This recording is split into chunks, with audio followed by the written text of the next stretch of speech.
Hello दोस्तों, आज हम लोग सुनने वाले हैं एक कौवा की कहानी। तो चलो शुरू करते हैं।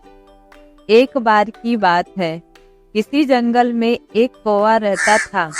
वो बहुत ही खुश था क्योंकि उसकी ज्यादा इच्छाएं नहीं थी।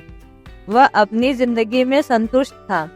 लेकिन एक बार उसने जंगल में किसी हंस को देख लिया और उसे देखते ही सोचने लगा कि यह प्राणी कितना सुंदर है। ऐसा प्राणी तो मैंने पहले कभी नहीं देखा।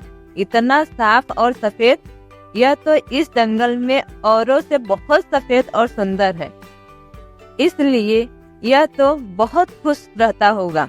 कौवा हंस के पास गया और पूछा, भाई तुम इतने सुंदर हो इसलिए तुम बहुत खुश होगे। इस पर हंस ने जवाब दिया, हाँ, मैं पहले बहुत खुश रहता था जब तक मैंने तोते को नहीं देखा था। उसे देखने के बाद लगता है कि तोता धरती का सबसे सुंदर प्राणी है। हम दोनों के शरीर का तो एक ही रंग है, लेकिन तोते के शरीर पर दो दो रंग है। उसके गले में लाल रंग का घेरा और वह सुर्ख हरे रंग का था। सच में वह बेहद खूबसूरत। अब कौवे ने सोचा कि हंस तो तोते को सबसे सुंदर बता रहा है, तो फिर उसे देखना होगा। कौवा तोते के पास गया और पूछा, भाई तुम दो दो रंग पाकर बड़े खुश होगे। इस पर तोते ने कहा, हाँ, मैं तब तक खुश था जब तक मैंने मोर को नहीं देखा था। मेरे पास तो दो ही रंग हैं, लेकिन मोर के शरीर पर तो कई तरह के रंग हैं। अब कौवे ने सोचा, सबसे ज्यादा खुश कौन है, यह तो मैं पता करके ही रहूंगा। इसलिए अब मोर से मिलना ही पड़ेगा। कौवा ने मोर को जंगल में ढूंढा, लेकिन उसे पूरे जंगल में एक भी मोर ना मिला। और मोर को ढूंढते ढूंढते वह चिड़ियाघर में पहुंच गया। तो देखा, मोर को देखने बहुत से लोग आए हुए हैं और उसके आसपास अच्छी खासी भीड़ है।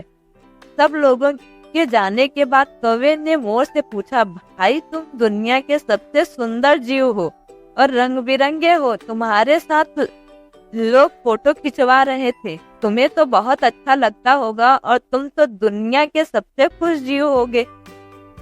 इस पर मोर ने दुखी होते हुए कहा, भाई अगर सुंदर हो तो भी क्या फर्क पड़ता है। लोग इस चिड़ियाघर में कैद करके रखते हैं, लेकिन तुम्हें तो कोई चिड़ियाघर में कैद नहीं करके रखता और तुम जहाँ चाहो अपनी मर्जी से घूम फिर सकते हो। इसलिए दुनिया के सबसे संतुष्ट और खुश जीव तो तुम्हें होना चाहिए, क्योंकि तुम आजाद रहते हो। कौवा हैरान रह गया क्योंकि उसके जीवन की अहमियत कोई दूसरा बता गया। दोस्तों, ऐसा ही हम लोग भी करते हैं।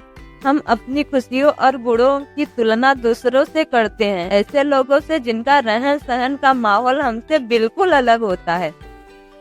हमारी जिंदगी में बहुत सारी चीजें होती है जो केवल हमारे पास है, लेकिन हम उसकी अहमियत समझकर खुश नहीं होते। लेकिन दूसरों की छोटी खुशी भी हमें बहुत बड़ी लगती है,